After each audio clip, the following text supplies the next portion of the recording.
أعوذ بالله من الشيطان الرجيم. بسم الله الرحمن الرحيم.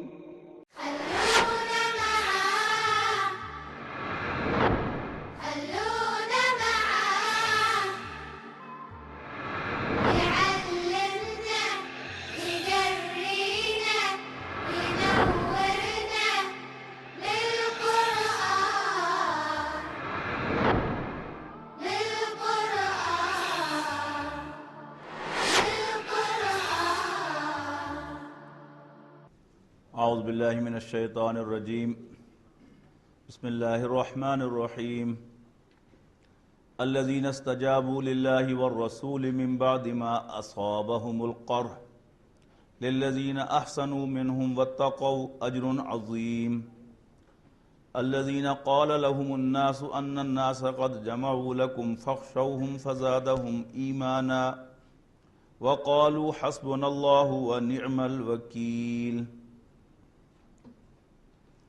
الذین استجابوا للہ والرسول من بعد ما اصابهم القرح، جن لوگوں نے اللہ کے حکم کو رسپونڈ کیا اور اللہ کے رسول کے حکم کو اس کے بعد کہ انہیں زخم لگے تھے، للذین احسنوا منہم واتقوا اجر عظیم، ان میں سے جو احسان کی روش اختیار کریں اور اللہ سے ڈریں ان کے لیے اجر عظیم ہے۔ الذین قال لهم الناس ان الناس قد جمعوا لکم فاخشوہم، جن لوگوں کو کہا، جنہیں کہا لوگوں نے کہ لوگ مکہ والوں نے لوگوں کو جمع کیا ہے، فاخشوہم، پس ان سے ڈرو، فزادہم ایمانا، تو بجائے وہ ڈرنے کے ان کے ایمان میں اور اضافہ ہوا، وقالوا حسبنا اللہ ونعم الوکیل، اور وہ کہنے لگے اللہ ہمارے لیے کافی ہے بطور کارساز کے، کہ اور وہ کیا ہی اچھا کارساز ہے۔ فانقلبوا بنعمت اللہ، بنعمت من اللہ، پس وہ چلے آئے اللہ کی جانب سے ایک احسان کے ساتھ، وفضل، اور اس کی مہربانی کے ساتھ، لم یمسسہم سوء، اور انہیں کوئی برائی نہ ملی، واتبعوا رضوان اللہ، اور انہوں نے پیروی کی اللہ کی خوشنودی کی، واللہ ذو فضل عظیم، اور اللہ تعالیٰ بڑے فضل والا ہے۔ انما ذالکم الشیطان یخوف اولیاءہ، یقیناً یہ شیطان ہی تو ہے جو اپنے دوستوں کو ڈراتا ہے، فلا تخافوہم، پس تم ان سے نہ ڈرنا، وخافونی، اور مجھ سے ڈرنا، ان کنتم مومنین، اگر تم واقعی مومن ہو، ولا یحزنک الذین یسارعون فی الکفر، اور تمہیں غمناک نہ کریں وہ لوگ کہ جو کفر میں آگے بڑھ رہے ہیں، انہم لن یضروا اللہ شیئا، یقیناً وہ اللہ کا کچھ نہ بگاڑ سکیں گے، یرید اللہ اللہ یجعل لہم حظا فی الآخرہ، اللہ چاہتا ہے کہ آخرت میں ان کا کوئی حصہ نہ ہو، وَلَهُمْ عذاب عظیم، اور ان کے لیے ایک بڑا عذاب ہے۔ ان الذین اشتروا الکفر بالایمان، بے شک وہ لوگ جنہوں نے ایمان ہاتھ سے دے کر کفر خریدا ہے، لن یضروا اللہ شیئا، وہ اللہ کا کچھ بھی نہ بگاڑیں گے، وَلَهُمْ عذاب علیم، اور ان کے لیے ایک دردناک عذاب ہے۔ وَلَا يَحْسَبَنَّ الَّذِينَ كَفَرُوا أَنَّمَا نُمْلِي لَهُمْ، اور کافر نہ سمجھیں کہ ہم انہیں مہلت دیتے ہیں، ہم انہیں جو مہلت دیتے ہیں خیر لانفسہم، وہ ان کے لیے بہتر ہے، انما نملی لہم لیزدادوا اثما، ہم انہیں مہلت دیتے ہیں تاکہ وہ گناہ میں اور آگے نکل جائیں، ولہم عذاب مہین، اور ان کے لیے ایک توہین آمیز عذاب ہے۔ ما کان اللہ لیذر المؤمنین علی ما انتم علیہ، اور اللہ نہیں ہے کہ وہ مومنوں کو چھوڑ دے اسی حال میں کہ جس پر اے مسلمانوں تم ہو، حتیٰ یمیز الخبیث من الطیب، یہاں تک کہ اللہ تعالیٰ ناپاک کو پاک سے جدا کر دے۔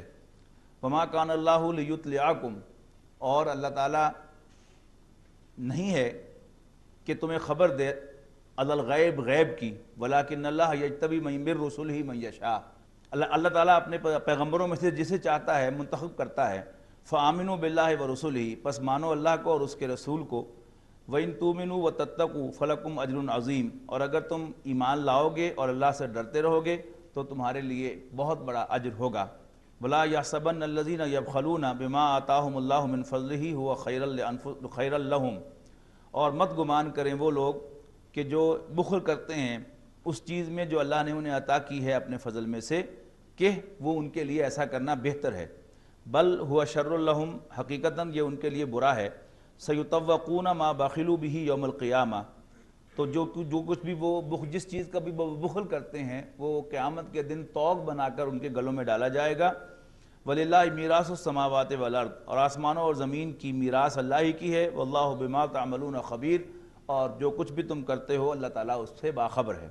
لَقَدْ سَمِعَ اللَّهُ قَوْلَ الَّذِينَ قَالُوا إِنَّ اللَّهَ فَقِيرٌ وَنَحْنُ أَغْنِيَاءُ، اور اللہ نے سن لی بات ان لوگوں کی کہ جو کہتے ہیں کہ اللہ فقیر ہے اور ہم غنی ہیں۔ سَنَكْتُبُ مَا قَالُوا، ہم لکھ رہے ہیں جو کچھ وہ کہتے ہیں۔ وَقَتْلَهُمُ الْأَنْبِيَاءَ بِغَيْرِ حَقٍّ، اور ان کا قتل کرنا انبیاء کو ناحق وہ بھی اللہ تعالیٰ دیکھ رہا ہے۔ وَنَقُولُ ذُوقُوا عَذَابَ الْحَرِيقِ، اور اس کے جواب میں ہم کہیں گے قیامت کے دن چکھو دہکتے ہوئے جلتی ہوئی آگ کا مزہ۔ ذَلِكَ بِمَا قَدَّمَتْ أَيْدِيكُمْ، یہ اس لیے کہ تم نے اپنے ہاتھوں سے یہ بھیجا تھا۔ وَأَنَّ اللَّهَ لَيْسَ بِظَلَّامٍ لِّلْعَبِيدِ، اور اللہ اپنے بندوں پر ظلم کرنے والا نہیں ہے۔ الَّذِينَ قَالُوا إِنَّ اللَّهَ عَهِدَ إِلَيْنَا أَلَّا نُؤْمِنَ لِرَسُولٍ حَتَّىٰ يَأْتِينَا بِقُرْبَانٍ تَأْكُلُهُ النَّارُ، بے شک وہ لوگ کہ جو کہتے ہیں کہ اللہ نے ہم سے عہد کر رکھا ہے کہ ہم نہیں مانیں گے کسی رسول کو، حتیٰ یاتینا بقربان تاکلہ النار، یہاں تک کہ وہ کوئی ایسی قربانی کرے کہ جس کو آگ کھا لے۔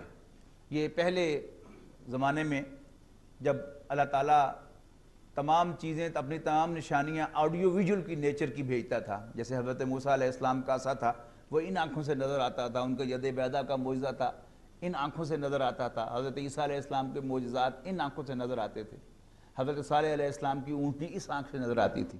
لیکن رسول اللہ صلی اللہ علیہ وسلم کو جو معجزہ عطا فرمایا گیا وہ اپنی نیچر کے اعتبار سے مختلف تھا کہ وہ آنکھوں سے نظر آنے والا نہیں تھا، بلکہ وہ انٹلیکچوئل معجزہ تھا کہ وہ بذات خود ایک نشانی تھی اللہ کی۔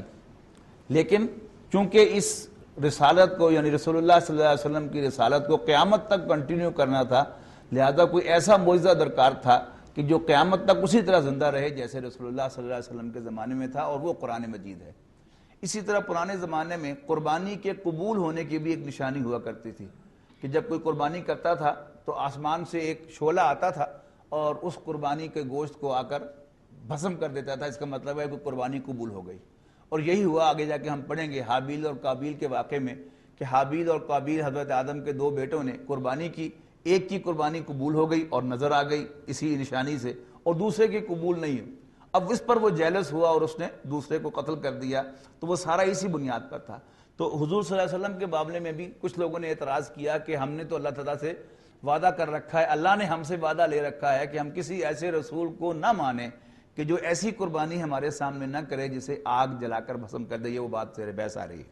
اب اس کا جواب دیا جا رہا ہے قُلْ قَدْ جَاءَكُمْ رُسُلٌ مِّن قَبْلِي بِالْبَيِّنَاتِ، ان سے کہو کہ مجھ سے پہلے بھی تمہارے پاس بہت سے رسول آئے ہیں واضح نشانیاں لے کر، وَبِالَّذِي قُلْتُمْ، اور وہ نشانی لے کر بھی جو تم تقاضا کر رہے ہو، تم کہہ رہے ہو۔ فَلِمَ قَتَلْتُمُوهُمْ إِن كُنتُمْ صَادِقِينَ، تو بتاؤ پھر تم نے انہیں کیوں قتل کیا تھا اگر تم اس بات میں سچے ہو۔ فَإِن كَذَّبُوكَ، پھر بھی اگر وہ تجھے جھٹلائیں اے نبی صلی اللہ علیہ وسلم، فَقَدْ كُذِبَ رُسُلٌ مِّن قَبْلِكَ، تو کوئی بات نہیں، تم سے پہلے رسول بھی جھٹلائے گئے۔ جاؤ بالبینات والزبر والکتاب المبین، جو واضح نشانیاں بھی لائے اور صحیفے بھی لائے اور روشن کتابیں بھی لے کر آئے۔ کل نفس ذائقۃ الموت، ہر شخص موت کا مزہ چکھنے والا ہے۔ وَإِنَّمَا تُوَفَّوْنَ أُجُورَكُمْ يَوْمَ الْقِيَامَةِ، اور قیامت کے دن تمہارے تمام کاموں کا اجر پورا پورا ادا کیا جائے گا۔ فَمَنْ زُحْزِحَ عَنِ النَّارِ وَأُدْخِلَ الْجَنَّةَ فَقَدْ فَازَ، جو کوئی بھی آگ سے بچا لیا گیا اور جنت میں داخل کر دیا گیا تو وہ کامیاب ہو گیا۔ وَمَا الْحَيَاةُ الدُّنْيَا إِلَّا مَتَاعُ الْغُرُورِ، اور دنیاوی زندگی تو صرف دھوکے کا ایک سامان ہے۔ لَتُبْلَوُنَّ فِي أَمْوَالِكُمْ وَأَنفُسِكُمْ، البتہ تمہیں آزمایا جائے گا تمہارے مالوں اور تمہاری جانوں میں۔ وَلَتَسْمَعُنَّ مِنَ الَّذِينَ أُوتُوا الْكِتَابَ، اور تم لازماً سنو گے اہل کتاب کی زبانوں سے جن کو کتاب دی گئی تم سے پہلے، وَمِنَ الَّذِينَ أَشْرَكُوا، اور مشرکوں سے بھی، اذًا کثیرا، بڑی اذیت والی باتیں، چبھتی ہوئی باتیں۔ وَإِن تَصْبِرُوا وَتَتَّقُوا فَإِنَّ ذَلِكَ مِنْ عَزْمِ الْأُمُورِ، اور اگر تم نے صبر کا مظاہرہ کیا اور اللہ سے ڈرتے رہے تو یقیناً یہ بڑے ہمت کے کاموں میں سے ہے۔ وَإِذْ أَخَذَ اللَّهُ مِيثَاقَ الَّذِينَ أُوتُوا الْكِتَابَ، اور جب اللہ نے عہد لیا اہل کتاب سے، لَتُبَيِّنُنَّهُ لِلنَّاسِ، کہ تم لازماً بیان کرو گے اس کتاب کو لوگوں کے سامنے، وَلَا تَكْتُمُونَهُ، اور اس کو چھپاؤ گے نہیں، فَنَبَذُوهُ وَرَاءَ ظُهُورِهِمْ، لیکن انہوں نے اس کو پھینک دیا اپنی پیٹھوں کے پیچھے، وَاشْتَرَوْا بِهِ ثَمَنًا قَلِيلًا، اور بہت تھوڑی قیمت کے عوض ان آیات کو بیچ دیا۔ فَبِئْسَ مَا يَشْتَرُونَ، تو بہت برا سودا تھا جو انہوں نے کیا تھا۔ لَا تَحْسَبَنَّ الَّذِينَ يَفْرَحُونَ بِمَا أَتَوْا وَيُحِبُّونَ أَن يُحْمَدُوا بِمَا لَمْ يَفْعَلُوا، اور مت سمجھنا ان لوگوں کے بارے میں کہ جو خوش ہوتے ہیں اس پر، بما آتاؤ، جو انہیں دیا گیا، وَيُحِبُّونَ أَن يُحْمَدُوا بِمَا لَمْ يَفْعَلُوا، اور چاہتے ہیں کہ ان کی تعریف کی جائے ان کاموں پر بھی جو انہوں نے کیے ہی نہ ہوں۔ اور یہ بھی ایک عام شغل ہوتا ہے کہ تعریف ہو خواہ کام نہ کیا ہو، کچھ بھی نہ کیا ہو۔ تو یہ بھی ایک تقاضا تھا، ان کا ذکر کیا گیا ہے یہاں پر کہ مت سمجھیے ان لوگوں کے بارے میں کہ جو خوش ہوتے ہیں جو کچھ انہیں ملا ہے اور چاہتے ہیں کہ ان کی تعریف کی جائے بن کیے۔ فَلَا تَحْسَبَنَّهُمْ بِمَفَازَةٍ مِّنَ الْعَذَابِ، تو مت سمجھو کہ وہ چھوٹ گئے عذاب سے، وَلَهُمْ عَذَابٌ عَلِيمٌ، اور ان کے لیے ایک دردناک عذاب ہے۔ وَلِلَّهِ مُلْكُ السَّمَاوَاتِ وَالْأَرْضِ، اور آسمانوں اور زمین کی بادشاہی اللہ ہی کی ہے۔ وَاللَّهُ عَلَى كُلِّ شَيْءٍ قَدِيرٌ، اور اللہ تعالیٰ ہر چیز پر قادر ہے۔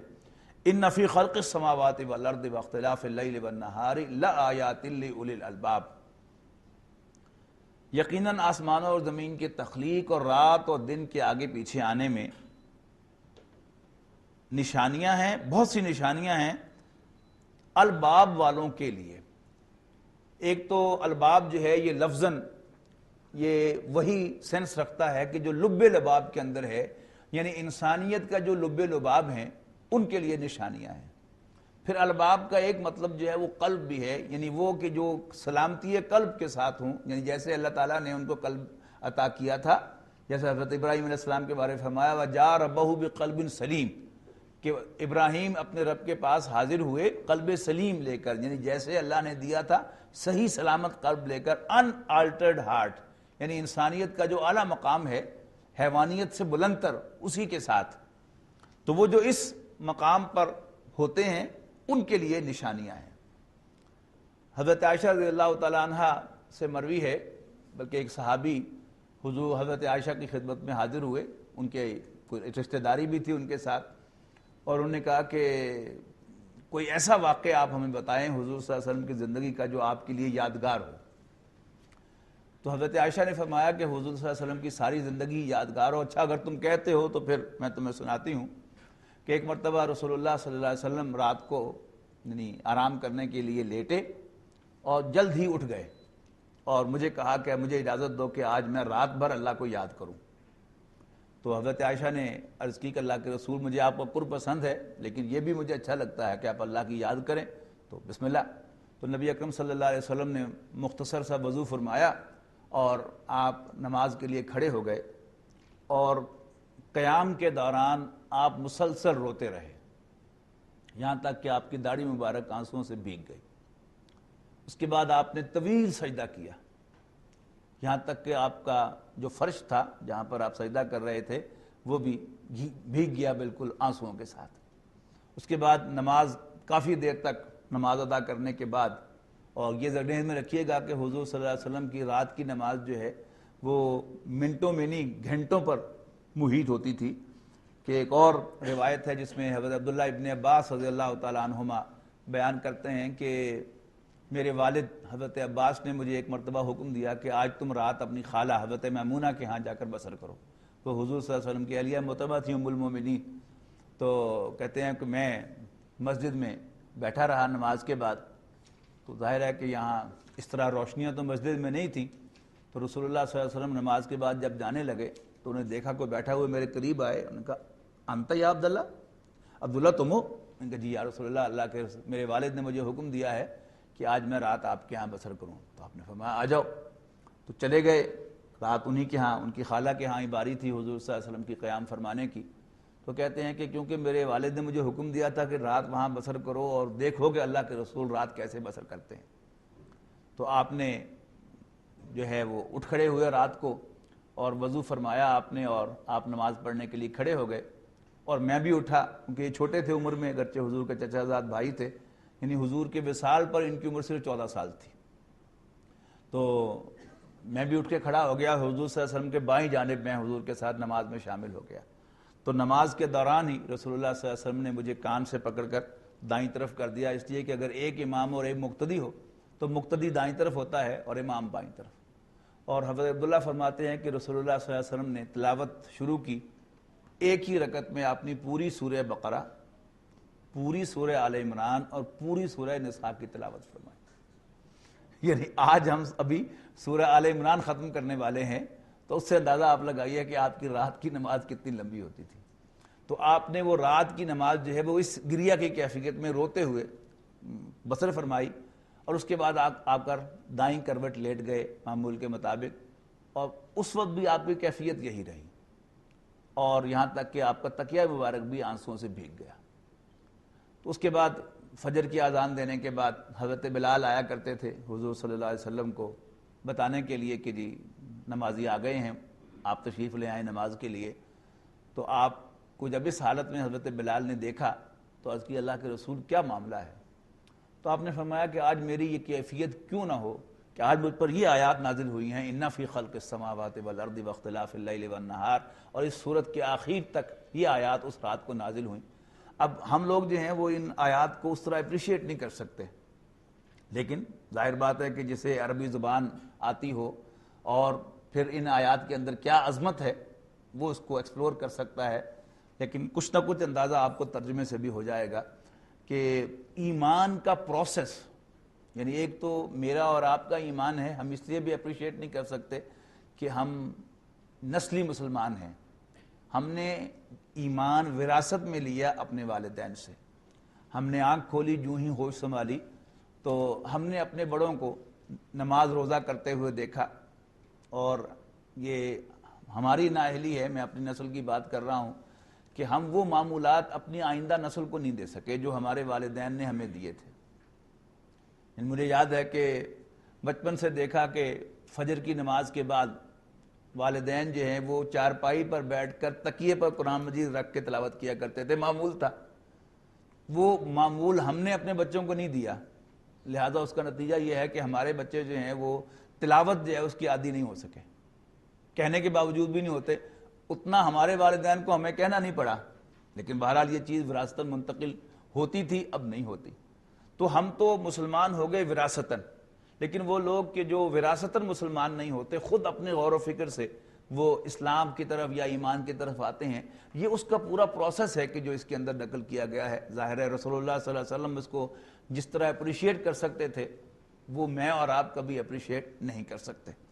تو فرمایا ان فی خلق السماوات والارض واختلاف اللیل والنہار لآیات، بے شک آسمانوں اور زمین کی تخلیق اور رات اور دن کے آگے پیچھے آنے میں نشانیاں ہیں۔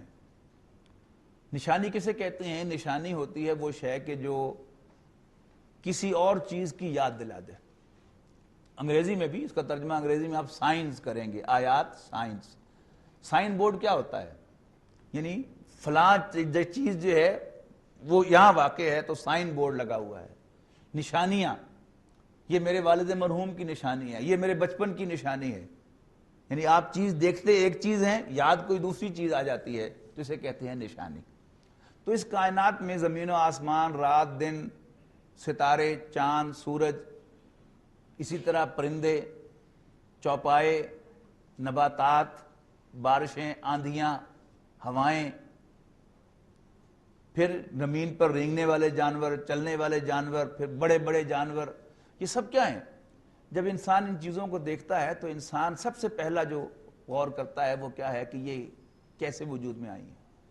یعنی ویسے تو قرآن مجید میں ان نشانیوں کا ذکر پورے قرآن مجید میں پھیلا ہوا ہے، لیکن کچھ صورتیں خاص ہیں کہ جن میں کثرت کے ساتھ ان نشانیوں کا ذکر ہے۔ یہاں تو صرف ایک آیت میں کہہ دیا گیا، لیکن باقی جو ہے ان نشانیوں کا ذکر آپ کو جا بجا ملتا ہے، خاص طور پر سورہ انعام، سورۃ النحل، جو لوگ نوٹ کر رہے ہیں وہ نوٹ کر لیں، سورۃ انعام، سورۃ نحل، سورۃ روم، پھر سورہ رحمان، سورۃ واقعہ، یہ وہ خاص خاص صورتیں ہیں کہ جن میں سورۃ رعد کے اندر بھی آپ کو یہ مل جائے گا ذکر.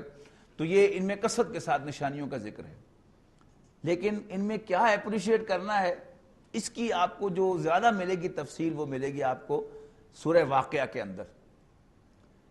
4 چیزیں سورہ واقعہ میں بیان کی گئی ہیں کہ جو یعنی پروسیس کیا ہے ان پر غور کرنے کا. فرمایا گیا کہ افرأیتم ما تمنون، کیا تم نے کبھی دیکھا، کبھی غور کیا کہ تم کیا ٹپکاتے ہو، یعنی عورت کے رحم میں تم کیا ٹپکاتے ہو، صرف گندے پانی کی ایک بوند. انتم تخلقونہ ام نحن الخالقون، غور تو کرو کیا اس سے تم ایک بچہ پیدا کرتے ہو یا ہم اس کے پیدا کرنے والے ہیں. یعنی ایک ایتھسٹ جو ہے وہ بڑے آرام سے کہہ دیتا ہے کہ یہ ایکسیڈنٹ ہے، بائی چانس ہو گیا ہے. لیکن اگر آپ غور کریں تو ایکسیڈنٹس کبھی بھی پروڈکٹیو نہیں ہوتے. آپ نے کبھی نہیں سنا ہوگا کہ 2 کاریں ٹکرائیں اور بائی ایکسیڈنٹ اچھے اچھے پرزے ان کے مل کر ایک اچھی سی کار بن گئی. کبھی ہوا ایسا؟ نہیں ہوا. ہمیشہ، بلکہ سائنٹیفکلی اسپیکنگ اگر بات کریں تو second law of thermo dynamics کے مطابق جب بھی کوئی حرکت وداؤٹ اے پرسن بیہائنڈ ہوگی تو وہ ڈس آرڈر کی طرف جائے گی. کبھی بھی آرڈرلی موومنٹ ہو ہی نہیں سکتی اگر اس کے پیچھے کوئی پرسن نہ ہو. تو سب سے پہلی بات یہ ہے کہ جتنی بھی یہاں کنسٹرکشن ہمیں نظر آتی ہے، یعنی کنسٹرکشن سے مراد یہ سول کنسٹرکشن مراد نہیں ہے، بحیثیت مجموعی جو بھی تعمیری کام اس کائنات میں ہوا ہے وہ ہمیشہ وہ اشارہ کرتا ہے کہ یہ ایکسیڈنٹ نہیں ہے، کسی نے بنایا ہے. اب اگلا سوال کہ میری ضرورت تھی اولاد، باقی ہر اعتبار سے انسان مرد جو ہے وہ مکمل اپنے آپ کو دیکھے گا، لیکن ایک اعتبار سے نامکمل ہے. وہ کیا ہے؟ وہ خود اولاد پیدا نہیں کر سکتا، لیکن اللہ تعالیٰ نے عورت بنائی ہے اس کی اولاد کے لیے، اور اس میں مرد کا کنٹریبیوشن کیا ہے؟ کچھ بھی نہیں ہے سوائے اس کے کہ وہ ٹپکاتا ہے. باقی عورت کا پورا جسم جو اللہ نے تخلیق کیا ہے وہ اسی مقصد کے لیے کیا ہے کہ اس گندے پانی کی بوند کو پروسیس کرتا ہے. بلکہ وہ کیا کرتی ہے؟ اللہ تعالیٰ نے اس کے اندر ایک پورا نظام بنایا ہے کہ جو اس کو پروسیس کرتا ہے. It can not be an accident. تو وہ اس سے پروسیس ہو کر آتا ہے. تو انتم تخلقونہ ام نحن الخالقون، کیا تم اسے تخلیق کرتے ہو یا ہم اس کے بنانے والے ہیں. پھر فرمایا کیا تم نے کبھی غور کیا، افرأیتم الماء الذی تشربون، کیا تم نے کبھی غور کیا اس پانی پر جو تم پیتے ہو. انتم انزلتموہ من المزن ام نحن المنزلون، کیا بادل سے تم اسے نیچے لاتے ہو یا ہم اس کے نازل کرنے والے ہیں. پھر فرمایا کیا تم نے کبھی دیکھا ما تحرسون، کہ تم بوتے کیا ہو. انتم تزرعونہ ام نحن الزارعون، کہ انسان صرف ایک بیج جو ہے وہ مٹی کے اندر جو ہے وہ بو دیتا ہے، لیکن وہ بیج جو اگتا ہے کیا تم اسے اگاتے ہو یا ہم اس کے اگانے والے ہیں. پھر فرمایا کہ کیا تم نے کوئی غور کیا آگ پر جو تم جلاتے ہو اس کے درخت کو تم نے پیدا کیا تھا یا ہم اس درخت کے اگانے والے ہیں، پیدا کرنے والے ہیں. پھر 2 نشانیاں سورہ نحل میں آئی ہیں، ایک تو دودھ اور دوسری شہد کی نشانی. کہ غور تو کرو کہ یہ چوپائے جو ہیں وہ کھاتے تو ہیں بھوسا اور چارہ، اور کیسے اللہ تعالیٰ گوبر اور خون کے بیچ میں سے تمہارے لیے تازہ دودھ جو ہے وہ نکالتا ہے.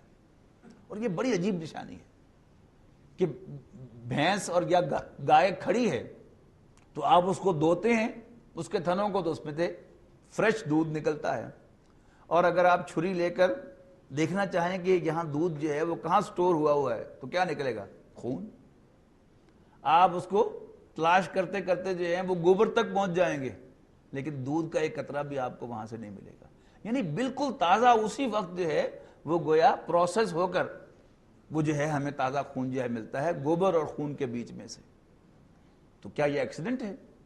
پھر اس کے ساتھ ہی فرمایا شہد کی مکھی کے بارے میں کہ دیکھو تو صحیح، یہ شہد کی مکھی نحل جو ہے یہ پھولوں پر بیٹھتی ہے اور پہاڑوں میں بیٹھتی ہے، اور پھر اللہ تعالیٰ اس کے پیٹ میں سے تمہارے لیے بڑا لذیذ مشروب نکالتا ہے، شفاء للناس، جو لوگوں کے لیے باعث شفا ہے. تو یہ ساری کیا ہیں؟ جب انسان غور کرتا ہے تو کہتا ہے کہ اچھا یہ شہد بنا میرے لیے ہے، لیکن بنایا میں نے نہیں ہے. یہ دودھ پیتا میں ہوں لیکن گائے یا بھینس کا بنانے والا میں نہیں ہوں. کس نے بنایا ہے؟ تو یقیناً کوئی ہے جس نے میرے لیے ساری بساط جو ہے یہ بچھائی ہے. وہ کون ہو سکتا ہے؟ یقیناً وہ میرا ہے جو میرے لیے اس نے کیا ہے. تو جب انسان اس کائنات کو دیکھتا ہے تو پھر اسے یاد آتا ہے وہ کہ جو اس کا آئیڈیل پہلے دن سے ہے کہ انسان اس دنیا میں ہر اس چیز سے پیار کرتا ہے جو اس کے خیال میں کسی بھی لمحہ آئیڈیل ہو، عیب سے، نقص سے، برائی سے پاک ہو اور خوبیوں والی ہو، اس سے پیار کرتا ہے. اور جب محسوس کرتا ہے کہ نہیں یہ وہ نہیں ہے جو میں سمجھا تھا تو اسی درجے میں وہ اس سے نفرت بھی کرنا شروع کر دیتا ہے. لیکن زندگی میں اس کی عمر 20 سال ہو یا 60 سال ہو، اس نے ایسی اور کوئی چیز دیکھی نہیں کہ جو ہر اعتبار سے پرفیکٹ اس کے سامنے آئی ہو. تو جب ان چیزوں کو پر غور کرتا ہے تو پھر اسے یاد آتا ہے کہ ہو نہ ہو یہ اسی کا ہے سب کچھ بنایا ہوا جو اس نے میرے لیے بنایا ہے. تو ان فی خلق السماوات والارض واختلاف اللیل والنہار لآیات لأولی الالباب، بے شک آسمانوں اور زمین کی تخلیق اور رات اور دن کے آگے پیچھے آنے میں عقل والوں کے لیے، دل والوں کے لیے نشانیاں ہیں. الذین یذکرون اللہ قیاما وقعودا وعلی جنوبہم، وہ لوگ کہ جو اللہ کو یاد رکھتے ہیں کھڑے ہوئے، بیٹھے ہوئے اور لیٹے ہوئے. وَيَتَفَكَّرُونَ فِي خَلْقِ السَّمَاوَاتِ وَالْأَرْضِ. آپ نے نوٹ کیا کہ میں نے یاد کرتے ترجمہ نہیں کیا، یاد رکھتے ترجمہ کیا ہے، اس لیے کہ 24 گھنٹے اللہ کو یاد کرنا ممکن نہیں ہوتا، بلکہ بعض ایسی بھی کنڈیشن ہوتی ہیں کہ جب انسان اللہ کو یاد نہیں کر سکتا زبان سے. لیکن یاد رکھنا جو ہے یہ انسان کے لیے ہر وقت ممکن ہے کہ اپنا دنیا کا کام کاج بھی کر رہا ہو لیکن اسے اللہ یاد ہو. اصل مطلوب جو ہے وہ شے ہے. اور جسے ہم یاد کرنا کہتے ہیں وہ اصل میں اللہ کو یاد رکھنے کے ذرائع ہیں. انسان تسبیح کرتا ہے، اللہم کہتا ہے، سبحان اللہ کہتا ہے، الحمدللہ کہتا ہے، یہ اصل میں ذرائع ہیں اللہ کو یاد رکھنے کے. اصل میں جو ذکر اللہ ہے وہ دل میں اللہ کو یاد کرنا ہے. استحضار اللہ فی القلب، اللہ تعالیٰ کو اپنے دل میں حاضر کر لینا کہ ہر وقت انسان کو یاد رہے کہ میں اللہ کا بندہ ہوں اور اللہ تعالیٰ مجھے دیکھ رہا ہے. وَيَتَفَكَّرُونَ فِي خَلْقِ السَّمَاوَاتِ وَالْأَرْضِ، یعنی پہلی سٹیج پر اللہ تعالیٰ کو پہچاننے کے لیے غور و فکر نہیں ہے. یعنی وہ کیا ہوتا ہے، یہ چیزیں وہ ہوتی ہیں کہ جسے ہم کہتے ہیں کلک کرنا، کہ جب انسان کسی کو دودھ پیتے ہوئے جو ہے یہ چیز کلک کر جائے گی، کسی کو پانی پیتے ہوئے کلک کر جائے گی، کسی کو اللہ تعالیٰ جب اسے صاحب اولاد کرے گا تو اسے کلک کر جائے گی کہ نہیں یہ اللہ نے مجھے دیا ہے. کوئی جو ہے وہ آگ جلائے گا تو اسے کلک ہو جائے گی چیز، کوئی شہد کھائے گا تو کلک ہو جائے گی چیز. تو وہ تو ہے نشانی جس سے سڈنلی اللہ تعالیٰ جو ہے وہ یاد آ جائے گا انسان کو. اب اس کے بعد اللہ کو یاد رکھے گا، وہ کھڑے بیٹھے لیٹے سوئے جاگتے، اور اس کے بعد اس کائنات پر غور و فکر کرے گا. اب غور و فکر کے نتیجے میں پھر انسان اگلی سٹیج میں داخل ہوگا. وہ کیا سٹیج ہے کہ جب اس نے یہ دیکھ لیا کہ یہ سب کچھ جو ہے یہ ایسا معلوم ہوتا ہے کہ اللہ نے میرے لیے بنایا ہے. جسے حضور صلی اللہ علیہ وسلم نے فرمایا کہ انما الدنیا خلقت لکم، یقیناً دنیا تمہارے لیے پیدا کی گئی ہے. وَأَنْتُمْ خُلِقْتُمْ لِلْآخِرَةِ، اور تم آخرت کے لیے پیدا کیے گئے ہو. اب یہ پروسیس کیا ہے؟ یہ پروسیس یہ ہے کہ انسان یہ تو دیکھتا ہے کہ یہ سب کچھ جو ہے یہ میرے لیے بنا ہے، اور پھر میں کس کے لیے ہوں. پھر وہ یہ دیکھتا ہے کہ اس دنیا میں جو مادی قوانین ہیں ان کے نتائج سرٹن بھی ہیں اور امیجیٹ بھی ہیں.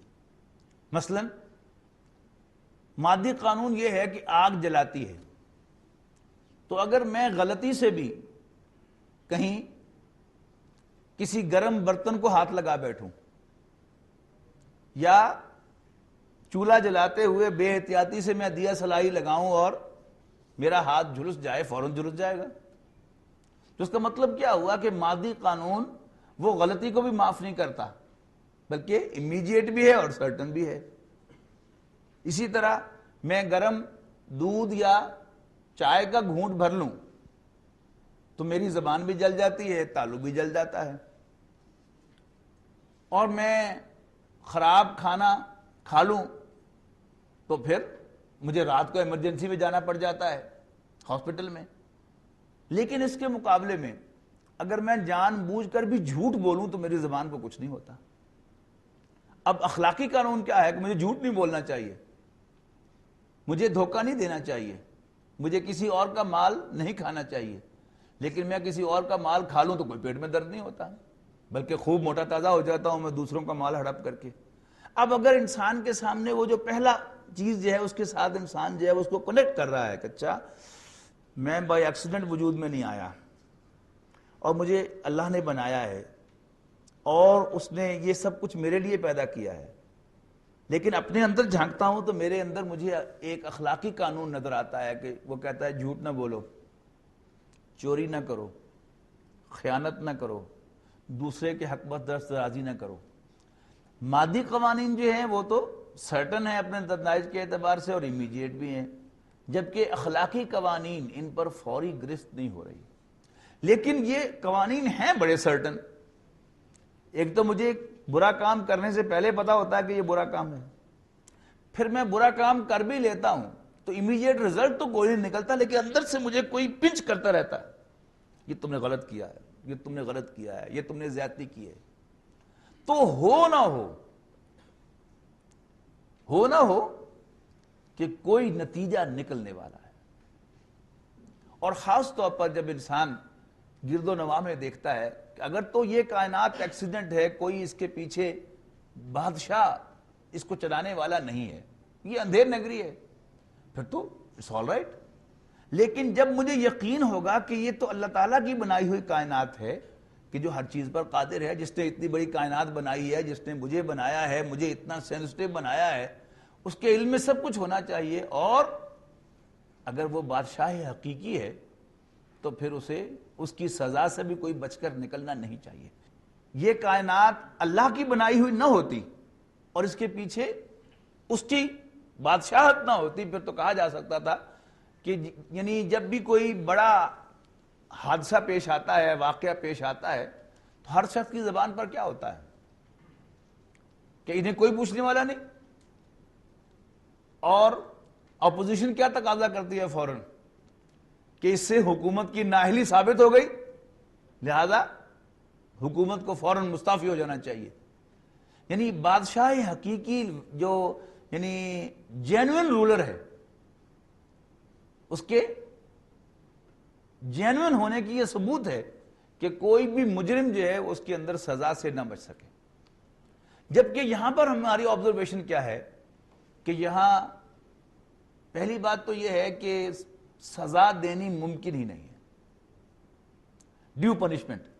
مثال کے طور پر ایک شخص نے کسی کو قتل کر دیا، یا جیسے آج کل ہوتا ہے کہ کسی نے کوئی دھماکہ کیا اور اس سے 20 افراد 25 افراد جو ہیں وہ آنے واحد میں لقمہ اجل بن گئے۔ اب جو جنرل رولرشپ ہے اس کا تقاضا کیا ہے کہ حکومت جو ہے وہ مجرم کو لوکیٹ کرے اور پھر اس کو پروزیکیوٹ کرے اور اس کو سزا دے۔ سب سے پہلی بات تو یہ ہے کہ مجرم کو کیا پکڑنا ممکن ہے؟ بہت مشکل ہے، اور اگر پکڑ بھی لے تو کیا اس کو پروزیکیوٹ کرنا کوئی آسان ہے؟ یعنی کوئی ایسا ثبوت لانا اس کا کہ جس میں عدالت کے سامنے پیش کیا جا سکے کہ ہاں یہ مجرم ہے۔ فرض کیجئے آپ نے پکڑ بھی لیا اور اس کے خلاف پورا آپ نے مقدمہ بھی بنا لیا، عدالت میں پیش کر دیا، عدالت زیادہ سے زیادہ کیا کر لے گی؟ اس کو پھانسی دے دے گی۔ تو کیا پھانسی دینے سے اس کو ڈیو پنشمنٹ مل جائے گی؟ ہرگز نہیں۔ اس نے تو قتل کیا 20 افراد کو، اور ممکن ہے وہ کوئی بوڑھا شخص ہو جو اپنی عمر جو ہے وہ پوری کی پوری انجوائے کر چکا ہو، اور جو اس نے قتل کیے ہوں ان میں سے 15 جوان ہوں، پھر وہ 15 صرف قتل نہیں ہوئے یا 20 ہی قتل نہیں ہوئے، اتنی ہی خواتین بیوہ بھی ہوئی ہیں، اور پھر 20 بچے جو ہیں وہ یتیم بھی ہوئے اس کے ایک شخص کے اس عمل سے۔ تو کیا اس کو پھانسی دینے سے سزا ہو سکتی ہے پوری اس کی؟ خواہ جج صاحب لکھ بھی دیں کہ اس کو 20 دفعہ پھانسی دی جائے، 20 دفعہ اول تو پھانسی دینا ممکن ہی نہیں ہے، لیکن فرض کیجئے ہو بھی سکے تو اس دنیا میں تو ممکن نہیں ہے۔ تو دل کیا کہتا ہے کہ نہیں، کوئی ایسا سسٹم ہونا چاہیے کہ یہ شخص جو ہے یہ 20 دفعہ زندہ ہو کر دوبارہ جو ہے وہ مرنے کی سزا چکھے، اور اس نے معاشرے میں جتنی بھی خرابیاں اس کے اس عمل کی وجہ سے ہوئی ہیں ان سب کی سزا انہیں ملے، جو اس دنیا میں ممکن نہیں ہے۔ تو اب غور و فکر ہو رہا ہے اس کائنات پر، الذین یذکرون اللہ قیاما وقعودا وعلی جنوبہم ویتفکرون فی خلق السماوات والارض، وہ اللہ کو یاد رکھتے ہوئے اس کائنات پر غور و فکر کرتے ہیں، اس کی تخلیق پر، اور پکار اٹھتے ہیں ربنا ما خلقت ھذا باطلا، اے ہمارے رب یہ سب کچھ تو نے بیکار پیدا نہیں کیا، سبحانک تو اس سے بالا تر ہے، تو اس سے پاک ہے کہ بیکار کام کرے، فقنا عذاب النار پس تو ہمیں آگ کے عذاب سے بچا، ربنا انک من تدخل النار، اے ہمارے رب جس کو بھی تو نے آگ میں جھونکا، فقط اخزیتہ اس کو تو نے رسوا ہی کر دیا، وما للظالمین من انصار اور ظالموں کو کوئی مددگار نہیں ہے۔ ربنا اننا سمعنا منادیا ینادی للایمان، یعنی اب اس آیت میں ایمان بالآخرت بھی آ گیا پورا، اب ایمان بالرسالت کی طرف بات بڑھ رہی ہے، یعنی وہ لوگ کہ جو پہلے سے اس نتیجے تک پہنچ چکے ہیں کہ ہمارا رب اللہ ہے، وہی ہمارا مالک، وہی ہمارا خالق، اور وہی اس کائنات کا حاکم ہے، اور ہو نہ ہو لازماً وہ کوئی ایسا نظام بنائے گا، اس لیے کوئی اس کائنات کا بادشاہ ہے کہ جس میں کوئی مجرم بچ نہیں سکے گا۔ اتنے میں ایک رسول پکارتا ہے ربنا اننا سمعنا منادیا ینادی للایمان، اے ہمارے رب ہم نے سنا ایک منادی کرنے والے کو ایمان کی منادی کرتے ہوئے، ان آمنوا بربکم کہ اپنے رب پر ایمان لے آؤ، فآمنا تو ہم ایمان لے آئے، ربنا فاغفر لنا ذنوبنا، اے ہمارے رب ہمارے گناہوں کو بخش دے، وکفر عنا سیئاتنا اور ہماری برائیوں کو ہم سے دور کر دے، فقنا عذاب النار اور ہمیں آگ کے عذاب سے بچا، وتوفنا مع الابرار اور ہمیں موت دے نیکوں کے ساتھ، یعنی وہ جو نیکی کا زوم ہوتا ہے، جب اللہ تعالیٰ انسان کی صحیح دستگیری فرمائے تو وہ کبھی اپنے آپ کو نیک نہیں سمجھتا، لیکن جب شیطان کی گرفت میں انسان آ جاتا ہے تو پھر اسے اپنے سے زیادہ نیک آدمی بھی کوئی نظر نہیں آتا۔ تو وتوفنا مع الابرار ہمیں نیکوں کے ساتھ موت دے دے، ربنا وآتنا ما وعدتنا علی رسولک ولا تخزنا یوم القیامہ، اے ہمارے رب عطا کر ہمیں جس کا تو نے اپنے رسولوں کے ذریعے ہم سے وعدہ فرمایا ہے، ولا تخزنا یوم القیامہ اور ہمیں قیامت کے دن رسوا نہ کرنا، انک لا تخلف المیعاد بے شک تو وعدے کے خلاف کرنے والا نہیں ہے۔ فاستجاب لهم ربهم تو ان کے رب نے ان کی دعا قبول فرما لی، انی لا اضیع عمل عامل منکم من ذکر او انثی، بے شک میں تو کسی بھی عمل کرنے والے کے عمل کو ضائع کرنے والا نہیں ہوں، تم میں سے من ذکر او انثی خواہ وہ مرد ہو یا عورت، بعضکم من بعض تم ایک دوسرے میں سے ہو، فالذین ہاجروا واخرجوا من دیارہم تو وہ لوگ کہ جو ہجرت اختیار کریں، یعنی ہجرت کا لفظی معنی ہے چھوڑنا، حضور صلی اللہ علیہ وسلم سے پوچھا گیا ای الہجرت افضل یا رسول اللہ، اللہ کے رسول افضل ہجرت کون سی ہے؟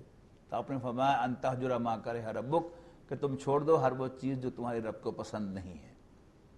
تو یہاں دو سٹیپس میں آ رہا ہے، فالذین ہاجروا تو وہ لوگ کہ جنہوں نے ہجرت کی، وَأُخْرِجُوا مِن دِيَارِهِمْ اور اپنے گھروں سے نکال باہر کیے گئے، وَأُوذُوا فِي سَبِيلِي اور انہیں میرے راستے میں ایذا دی گئی، وَقَاتَلُوا وَقُتِلُوا اور انہوں نے جنگ کی اور قتل کیے گئے، لَأُكَفِّرَنَّ عَنْهُمْ سَيِّئَاتِهِمْ میں لازماً ان کی برائیوں کو ان سے دور کروں گا، وَلَأُدْخِلَنَّهُمْ جَنَّاتٍ تَجْرِي مِن تَحْتِهَا الْأَنْهَارُ اور میں لازماً داخل کروں گا ان کو ایسے باغات میں جن کے نیچے نہریں بہتی ہوں گی، ثوابا من عند اللہ بطور بدلے کے اللہ کے پاس سے، واللہ عندہ حسن الثواب اور اللہ کے پاس بہت عمدہ بدلہ ہے۔ لا یغرنک تقلب الذین کفروا فی البلاد اے نبی آپ کو کافروں کا شہروں میں چلنا پھرنا دھوکے میں نہ ڈالے، یعنی یہاں آج بھی یہ معاملہ ہے کہ جو علامہ اقبال نے جو باتیں شکوہ میں کہی تھی کہ کوئی کافر ہو تو ملے اس کو ملے حور و قصور، اور مومن کے لیے فقط وعدہ حور، یعنی رحمتیں ہیں تیری اغیار کے کاشانوں پر، برف گرتی ہے تو بیچارے مسلمانوں پر. اصل میں یہ وہی مضمون ہے جو رسپونڈ کیا جا رہا ہے کہ کفار کی دنیا میں فری جو موومنٹ ہے اور ان کی جو عیاشیاں ہیں اور ان کو جو لگژریز اللہ تعالیٰ نے عطا کی ہیں، وہ آپ کو دھوکہ نہ دیں کہ شاید اللہ تعالیٰ ان سے راضی ہے. لا یغرنک تقلب الذین کفروا فی البلاد متاع قلیل، یہ تھوڑا سا برتنے کا سامان ہے دنیا کا. ثم مأواہم جہنم، پھر ان کا ٹھکانہ جہنم ہے. وبئس المہاد، اور وہ بہت برا ٹھکانہ ہے. لیکن الذین اتقوا ربہم، ہاں جو لوگ اپنے رب سے ڈرتے ہیں، لہم جنات تجری من تحتہا الانہار، ان کے لیے ایسے باغات ہیں جن کے نیچے نہریں بہتی ہوں گی. خالدین فیہا، ہمیشہ ہمیشہ ان میں رہنے کے لیے. نزلا من عند اللہ، یہ مہمانی ہوگی خاص اللہ کے پاس سے. وما عند اللہ خیر للابرار، اور جو کچھ اللہ کے پاس ہے وہ نیکوکاروں کے لیے اچھا ہے. وَإِنَّ مِنْ أَهْلِ الْكِتَابِ لَمَنْ يُؤْمِنُ بِاللَّهِ، یقیناً اہل کتاب میں سے وہ بھی ہیں کہ جو ایمان لائیں گے اللہ پر. وَمَا أُنزِلَ إِلَيْكُمْ، اور جو کچھ نازل کیا گیا تمہاری طرف اے مسلمانوں. وَمَا أُنزِلَ إِلَيْهِمْ، اور جو نازل کیا ان کی طرف. خاشعین للہ، اللہ سے ڈرتے ہوئے، اللہ کے سامنے عاجزی اختیار کرتے ہوئے. یہ دو الفاظ ہیں، ایک ہے خشیت یا کے ساتھ اور ایک ہے خشیت خشوع عین کے ساتھ. جو عین والا ہے یہ عاجزی کے معنوں میں آتا ہے، اور یا والا جو ہے وہ ڈرنے کے معنوں میں آتا ہے. لا یشترون بآیات اللہ ثمنا قلیلا، اور وہ اللہ کی آیات کو تھوڑی قیمت کے عوض نہیں بیچتے. اولئک لہم اجرہم عند ربہم، یہ وہ لوگ ہیں کہ جن کے لیے اجر ہے ان کا ان کے رب کے پاس. ان اللہ سریع الحساب، بے شک اللہ تعالیٰ حساب جلد لینے والا ہے.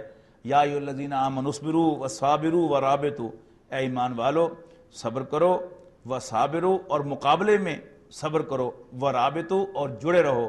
واتقوا اللہ، رابطوں کے یعنی ترجمے جڑے رہنے کے ہیں ربط کے معنی، اور رباط جو ہے یہ خوب تیاری کرنے کے معنوں میں بھی آتا ہے. رباط الخیل آگے جا کے آئے گا کہ تم گھوڑوں کو تیار کرو اور جہاد کے لیے اور پوری تیاری کرو.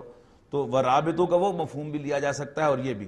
واتقوا اللہ، اور اللہ سے ڈرتے رہو لعلکم تفلحون، تاکہ تم فلاح پاؤ. بارک اللہ لی ولکم فی القرآن العظیم ونفعنی وإیاکم بالآیات والذکر الحکیم.